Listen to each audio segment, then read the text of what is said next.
Patay ang isang lalaki matapos na makuryente at matuog pa ng bakal sa isang bakod kung saan isang poste naman ang kanyang inakyat sa Taguig. May live report si Dante Perelio. Dante?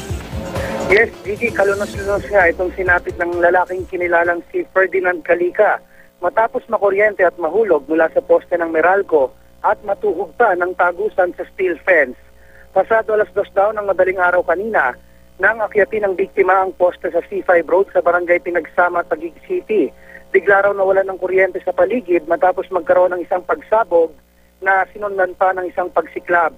Nakuha naman, Gigi, sa pinangyarihan ng insidente ang isang play sa putol na kable ng kuryente. Pahirapan ang pagsagip sa lalaki. Hindi kasi basta magalaw ang biktima na humihiyaw sa sakit matapos ng tumusok at maglagos sa kanyang dibdib ang dalawang bakal mula sa kanyang likuran. Inabot rin ng halos 3 oras bago tuluyang naialis ang biktima na kasama ang tumusok na bakal gamit ang hydraulic spreader cutter. Nagtamo rin ng ilang sunog sa kamay at paa ang biktima. Gigi, naisugod pa sa St. Luke's Medical Center sa Bonifacio Global City sa Taguig ang biktima pero binawian din ang buhay makalipas lang ang ilang sandali. Kanina pinuntahan natin yung bahay ng biktima pero bigo tayong matunto nito. Ayon naman sa barangay na nakakasakop rito, wala raw ganoong address sa kanilang lugar at hindi rin daw kilala ang biktima sa kanilang lugar.